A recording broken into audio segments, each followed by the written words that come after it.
back with another Jimmy. Who's your favorite Jimmy? He's gone, so I'm gonna say that. Obviously, this Jimmy is my favorite. Yeah, Dino Jimmy.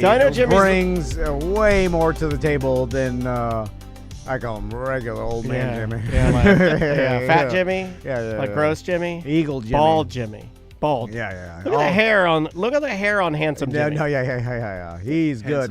Can we call you Handsome Jimmy? Yeah. You can call me Handsome Jimmy. That almost sounds like a gangster name, right?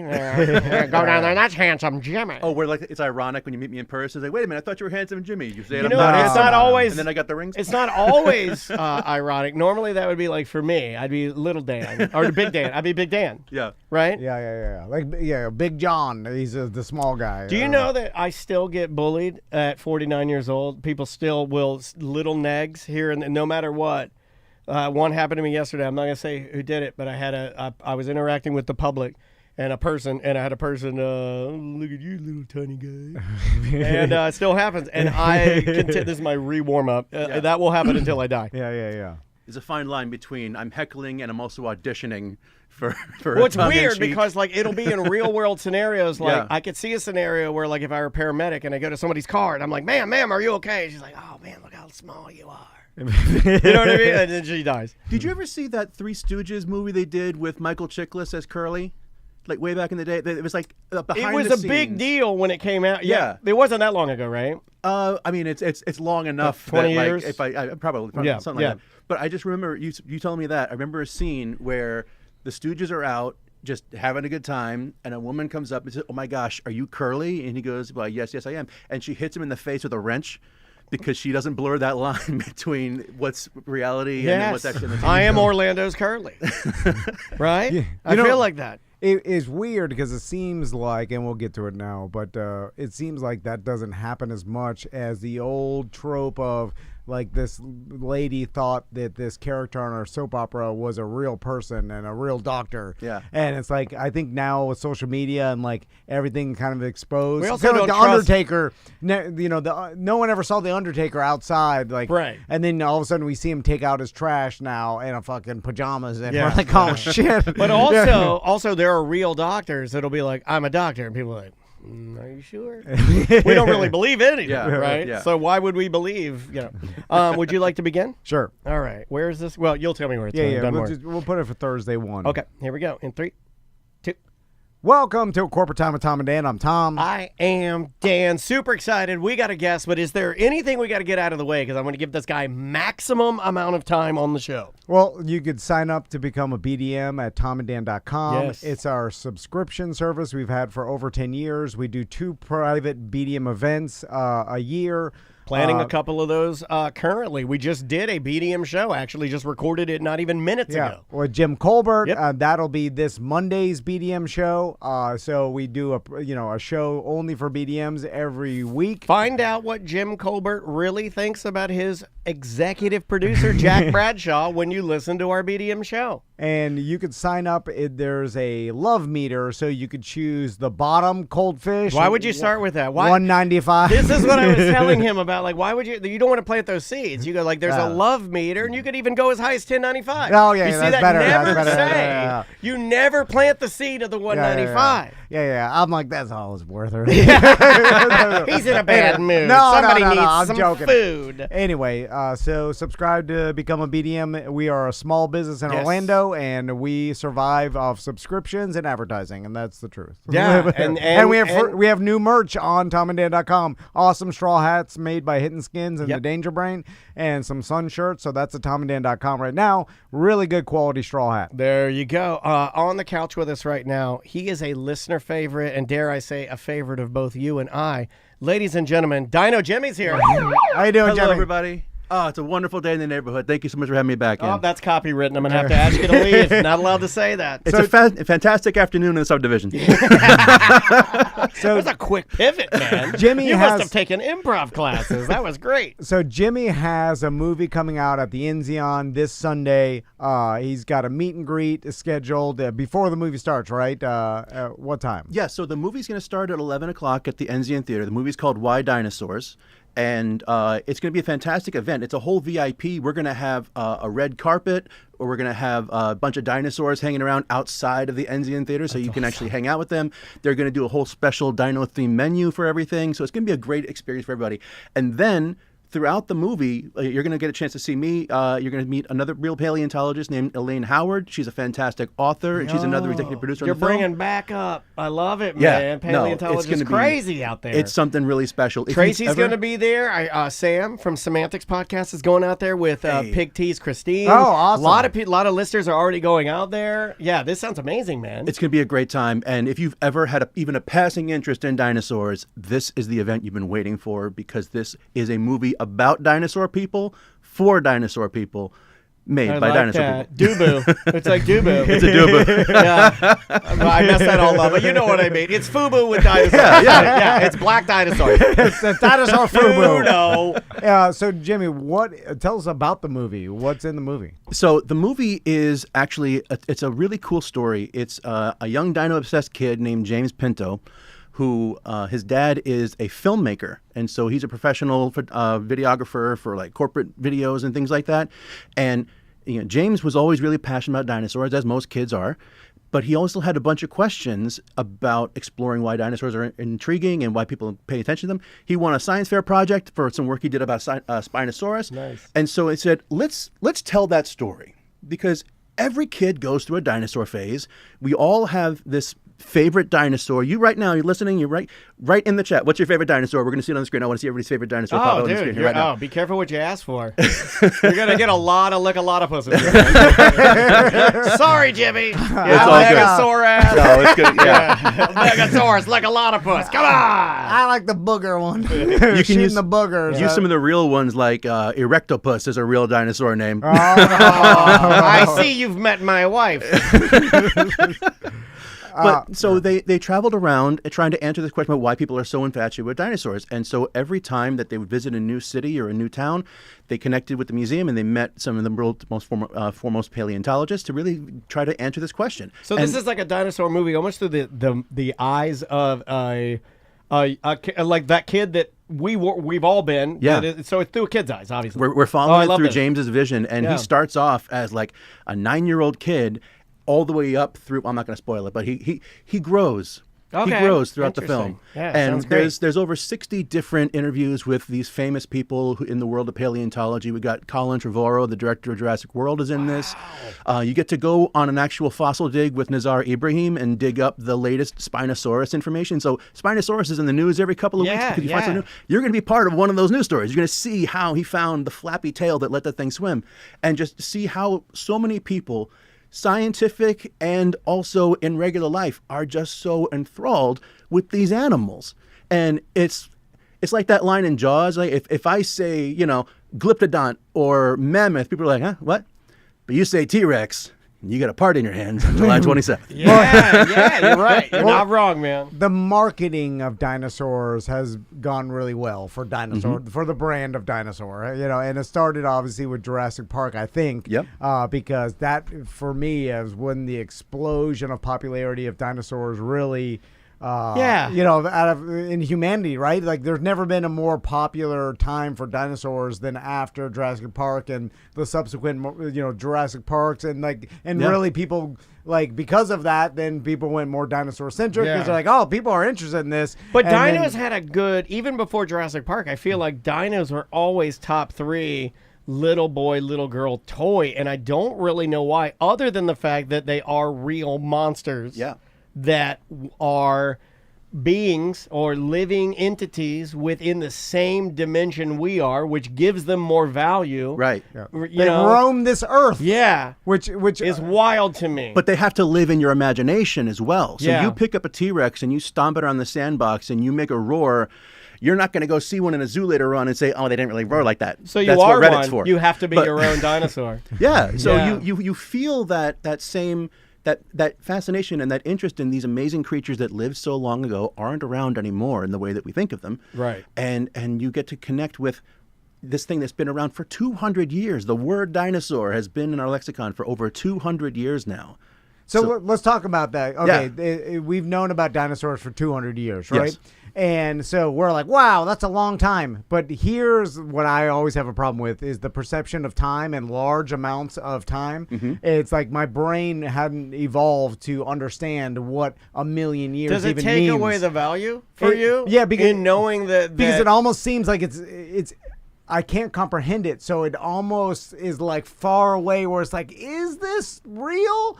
And I think that a lot of people fall into that because they're like, yeah. And for instance, I saw a meme about because dinosaurs lived on this earth for a long time. They did. Way longer, obviously, than humans. But so much so that I saw something that said like the T-Rex was closer in time to the Egyptians than it was to the Stegosaurus.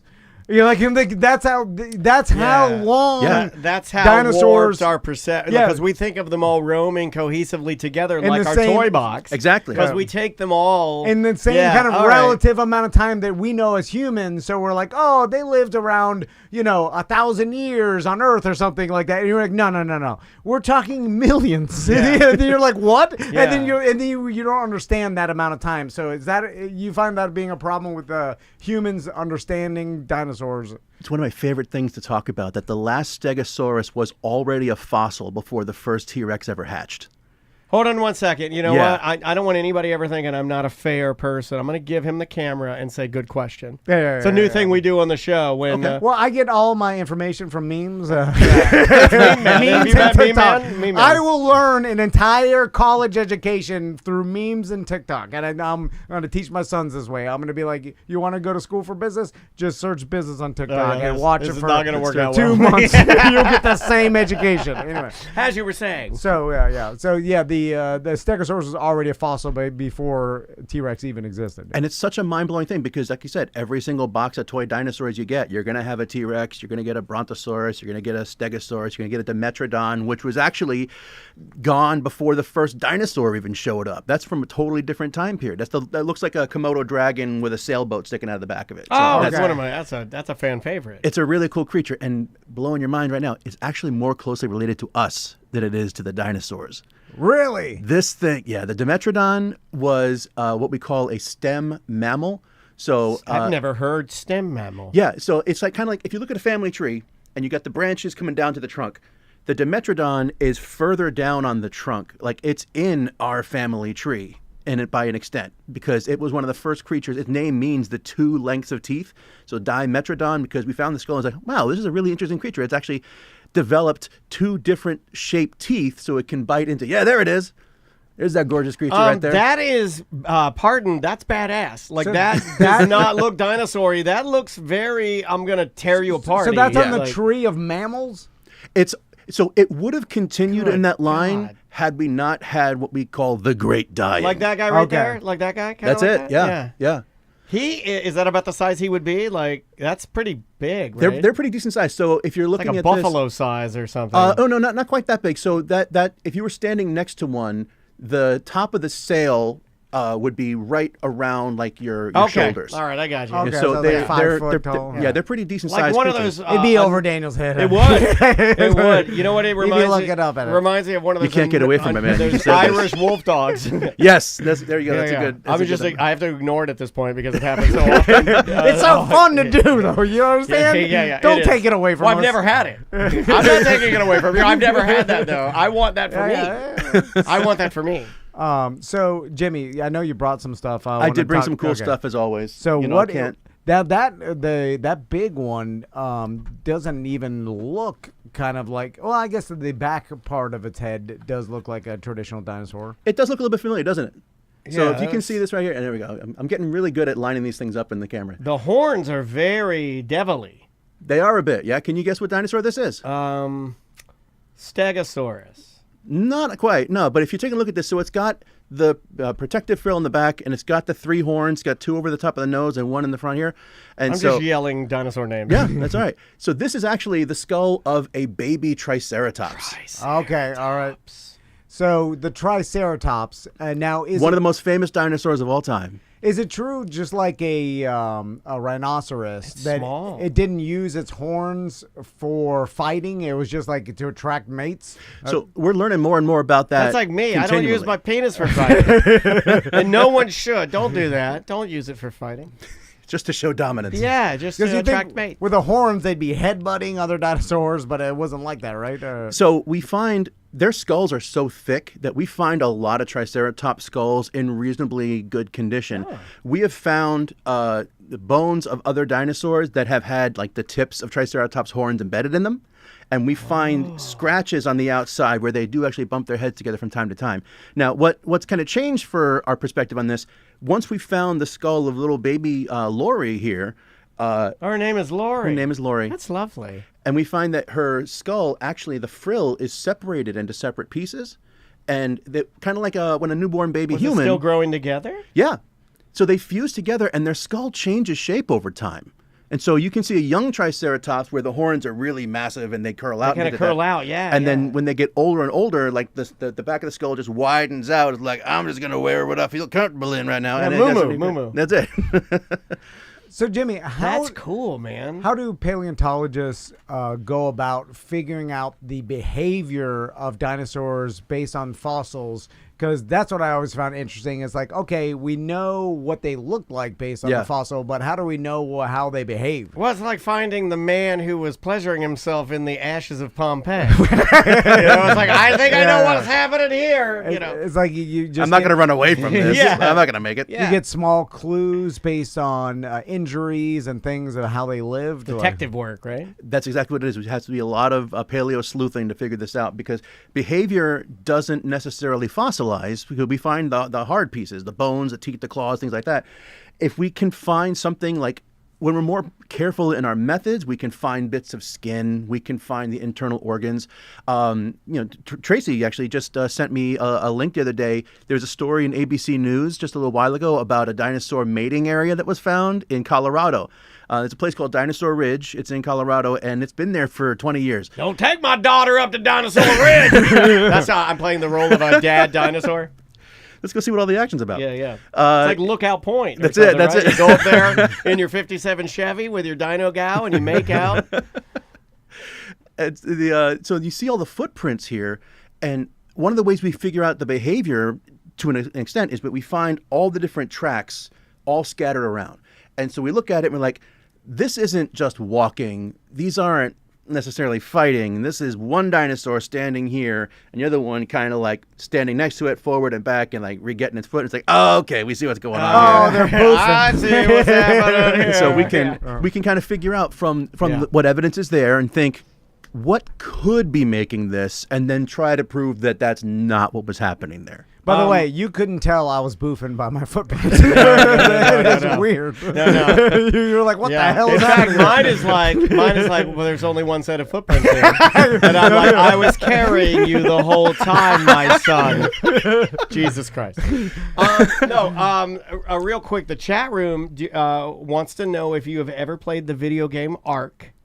Yes. Because it has it's all about, like, you are at a Noah's Ark? No, it's a survival game based in the time of the dinosaurs, and they're claiming that they got all the dinosaurs 100% correct. Is that like true? So when the Ark Survival Evolved game first came out years and years ago, I tend to look around to see what kind of good dino games there are out there. So I was actually an early backer on that game when they were on the Kickstarter portion. And, they did a pretty cool job of making dinosaurs that were, cool looking and impressive looking, but not necessarily aligned to the scientific stuff. So like their Triceratops has a bunch of extra horns jutting out where it doesn't need them. Their T-Rex has way too many teeth and the things are not scaled right. But when it came out, I did say, upload my brain into this and just leave me where I fall. Like I just wanted to live in that world. Oh, I like that. Yeah. Yeah, but Ark was such a cool thing. It's like Minecraft in a museum. And so getting a chance to, capture these dinosaurs and go full dino riders with them, it was one of the coolest things ever. Yeah, like this particular dino we're talking about, I guess they were talking about how this dino is like one of your, like a caretaker dino that will take care of baby dinos or something. The Dimetrodon was a caretaker in Ark. Yeah, that's what they're talking about. Like, so we're talking about this particular dinosaur, and then people that have played the Ark video game are like, oh yeah, that's the nanny dino. which is wild. Yeah. Because their number one food source, like when they laid their eggs and they got their nest all ready to go, they just got out of there. Like they did not have good parental instincts.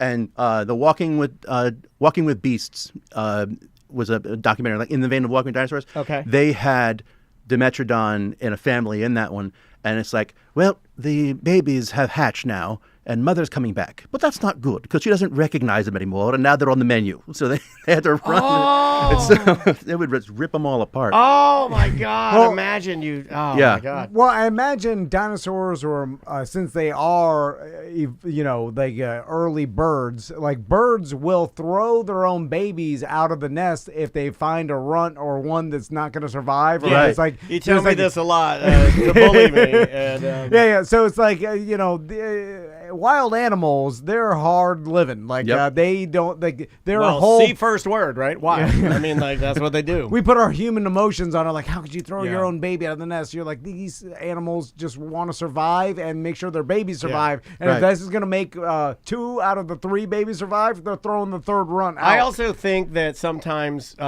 throwing your babies out of the nest, like humans, we do a modern version of that. Like, leave your infant in a car while you go inside to get a drink. It's just a different style. In that same vein, but the Dimetrodon's looking at it like the rotisserie chickens at Publix. So like, 10 more minutes. Yeah. So what other stuff did you bring in, Jimmy? So we kind of talked about how the importance of Jurassic Park influencing people's enthusiasm for. You've seen the new one, right? I have seen the new one. Yeah. I enjoyed it. A lot of water dinos, right? So you saw the Spinosaurus swimming, and the reason we know that Spinosaurus swam is because of the work that Dr. Nazar Ibrahim did, and that's actually a scene you're going to go through in Why Dinosaurs. So if you come see this movie, you're going to see why we know that Spinosaurus swam. And so then they took that info and used it in the new movie.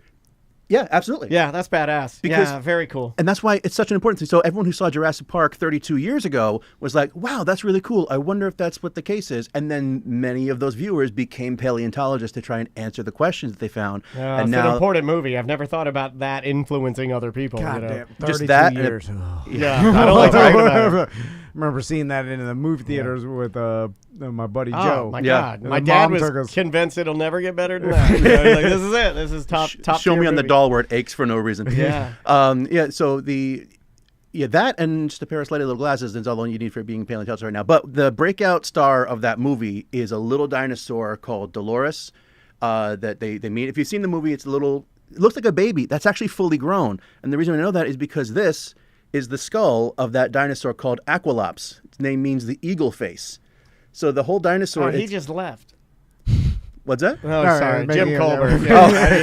All I do is make jokes, so sometimes I say wild, weird things that don't make any sense. It does look like a bird beak.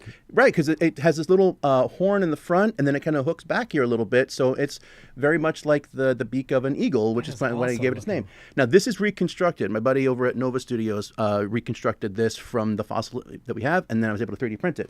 This is what the actual fossil looked like when we first found it.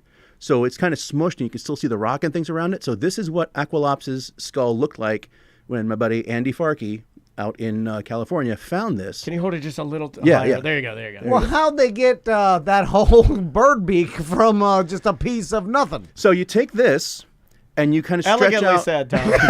How'd you get a whole goddamn bird skull from a damn damn bird beak, man? I'm the voice of the people. You are. You are. This is what everybody's thinking. Excuse me. Yes, hillbilly scientist in the back. You have a question for Dino Jimmy. How the hell did he get a goddamn real chicken head from a damn flattened out eagle head? I'll sit down and listen. I like your question. This is great. I love this. So the cool thing is that, dinosaurs, like most vertebrates, have what we call bilateral symmetry. Everything you got on the right, you got on the left as well. So when we find just the left half of the animal, we can kind of make the conjecture that, okay, it's going to look like this on the other side. So we have this same shape and size, and that allows us to stretch this all out and kind of make everything work. Now, Now, little divot by the nostril underneath. You can see it. That's how you match it up. So Right. if you look at the nostril hole and then go backwards to kind of the left, you'll see that's how it starts. And then you'll see kind of where the rest of the fossil would have been. yes. And then we take what we have and we compare it to other stuff that we already know. And so that's why I brought this in. because Aquilops is actually an early ancestor of Triceratops. So this tiny little parrot-sized dinosaur with a face and a head the size of a lemon would actually have in its family tree a creature that grows 30 feet long and 18 feet tall and is just an absolute monster. Wow. Over dude. millions of years? Yeah. Like we're talking a huge, long timeline. That's why I think it's hard to be like, It is. what? How is that possible? You're like, no, it's so many years that we can't even comprehend how Well, long let me ask that you is this. around. Have we done a disservice to kids and their addiction to dinosaurs by not accurately sourcing the dates of these dinosaurs? Because if we got in front of it, or does that clog it all up and monkey it up and make it too technical, and then kids are like, I just want the cool monsters? I like to look at it as you break it down by age group. So I work with all ages from kindergarten through adults and everything in between, and just bring my fossils and my replicas out to communities that want to learn more about them as a mobile museum. Yeah. You always want to meet your learners at their level of curiosity. So if a kid starts to say, well, wait a minute, were they at the same time as Triceratops? Then we can be like, not exactly, because they are on different parts of the family tree. So Oh, they then branch off open the from here. door. Yeah. Okay. I see what you're So saying. once you're, if I just barrage you with all these different things, like, well, there used to be 20 species of Triceratops, and now we have 2 and maybe a third one because this, and it's like, oh my God, you made dinosaurs lame. But now, like, if you show someone something really exciting and really engaging and let them touch it and connect with that prehistoric animal, and it opens up new questions, you got to be ready to answer those questions. And if you don't know the answer, you'd be ready to help them find the answer themselves. All I right. love it. You know where I got the most mad out of any dinosaur information? You've been stewing on this the whole time. I like that. I'm glad. Let it bubble, buddy. When someone told me that my favorite dinosaur wasn't even really a dinosaur, we kind of talked about Who this. told you the this? pterodactyl.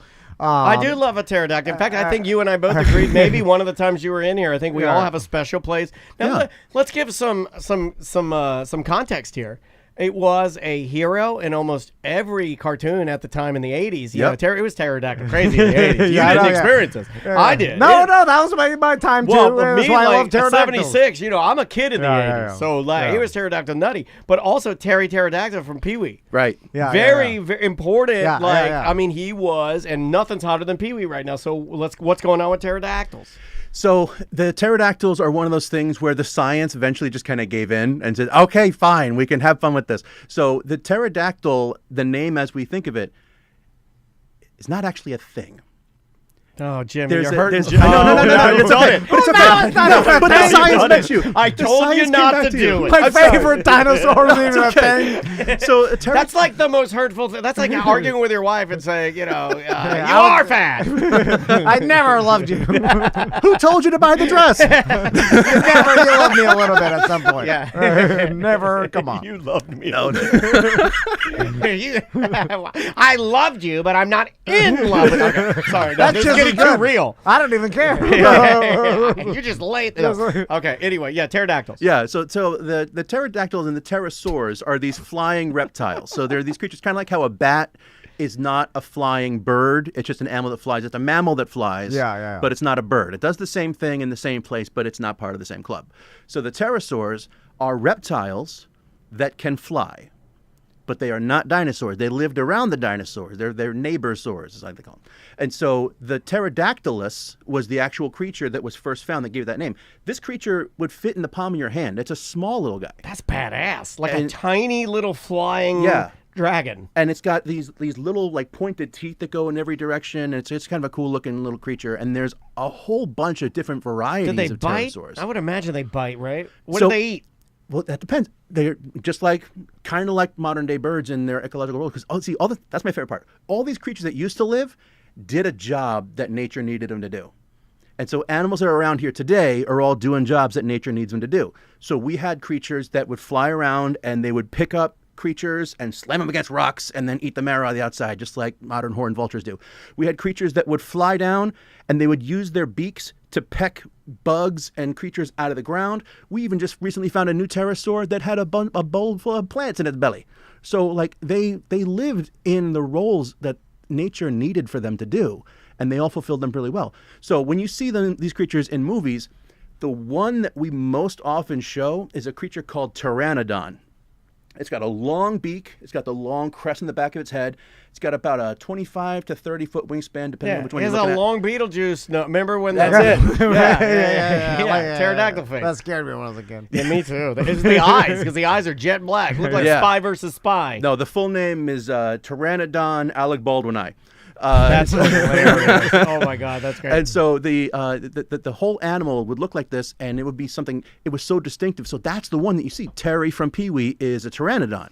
The ones that you see. In Jurassic don't Park. got to tell me that they don't exist now. I'm not Pee Wee. But what the movies and TV also like to do is they like to give them a beak full of really sharp-looking teeth. So the ones in Jurassic Park 3 and all those things like that's not a real thing, is it? Well, the animal's name Pteranodon literally means wings but no teeth. Oh, well, then why would they do that to us? Because it looks That's cool. a middle finger, isn't it? The marketing. No, but it's Because a it middle looks finger cool. if you use the name, and then all of us like, oh, that's cool, Pteranodon, and the name actually means wings but no teeth. Right. That's insulting. You're with us now. The science has been like this for decades. Okay, all right. So what we did was we said, okay, we're going to meet you in the middle now. We found this new creature. We found a newer species of a pterosaur that has a long beak. It has the big crest in the back of its head, and it's got teeth, for the love of God. So we named this one the Ludodactylus, which name means like the toy. It means the toy lizard. That's hilarious. So it's like Did now it live you've got in the one. same time, or was it? In a generalized amount of time. It lived in, I believe it was found in Europe, so I think it was found near Greece. But the Ludodactylus is one that's like, okay, you've been making this toy for 75 years. Here's now an animal that looks like that. Call it this from here on out. Go, Ludodactylus. Enjoy. Have fun. I like that it was a middle finger name and then one middle finger back at you. Yeah. I like that too. It's Took the middle finger and put a ring on it. Here's your stupid toy. We found it. We finally found your toy, you idiots. That's funny, man. Again, it's at the Enzion this Sunday. Great venue. If you've never been, that's a fun little It's a theater here in beautiful place. town. They've always that's as Orlando as it comes. Bring the your Enzion. whole family out. Yeah. Meet Dino Jimmy. Head there before. Never the movie boring. starts. Yeah, Enzion's got a great bar outside too. do. It's like make eating bar there. make a whole Sunday out of it. Watch Wild Canopy of Dinosaurs. trees over there in this beautiful old Florida Yeah, area. yeah. If you like old Florida, go there, celebrate Jimmy and dinos and the Enzion, and just have a good time. Watch this movie, learn something about dinosaurs. It'll be a great And family for event. everybody, right? For everybody, For absolutely. everybody. Yeah, it's a documentary first, but it's a great story as well, and there's something for everyone. There's full animated sequences that take you on this adventure. You're going to learn the origin of the word dinosaur, and Enzion has done such a wonderful job of making this so welcoming that when you go to that beautiful glade with like the overhanging oaks and things like that, there's going to be a live raptor in there waiting for you too. So you That's awesome. Yeah. Well, it's the perfect environment old for the Florida. event Yeah. because it does look. I mean, if there was ever a place that to me looks like dinosaurs would be stomping around, it's like when we go camping in the Peace River. Yeah. I'll get high enough sometimes. I'll look around. I'll be like, this is where the dinosaurs were, because it just looks all cool and it will be Sunday. That's awesome, man. Well done. Well, I hope you have a great event, man. Thanks so much for coming by, Jimmy. And Thank you again for having me, as And always. if people want to follow you on social, what's your social media? So follow me on Instagram at Dinosaur Podcast. You can see the adventures of what we're doing here. You'll see a lot of more photos of the setup we're going to have for this and see how we can come out to your community center, your library, things like that. And we're actually working on building a physical museum here coming up soon. So more on that as it develops. But right now, awesome. we're in the part right now where the city hasn't told me no yet. So That's something. That's something. I don't know if I'd you call know it an absolute this. win. I don't know if you know this, but when it comes to city education and museums, history centers, libraries, science centers, the buck stops with Tom and Dan. We're the movers and the shakers shakers. when Yes, it sir. comes art to and science art and science. history. When you think art, science, and history of Orlando, the buck stops with T and D. Yeah. And I'll die on that hill like Pterodactyl. in my eyes, BDM stands for Build That Museum. Hey, you're good. You did take improv classes. This guy's got the goods. All right, we'll take a quick break. We'll be right back with more Corporate Time. Awesome. Great You job, guys- buddy. Still on YouTube and Honestly. Twitch. Awesome. Well done, man. No, it's fine. You can talk. We'll go to we're lunch. leaving, right? Yeah, yeah.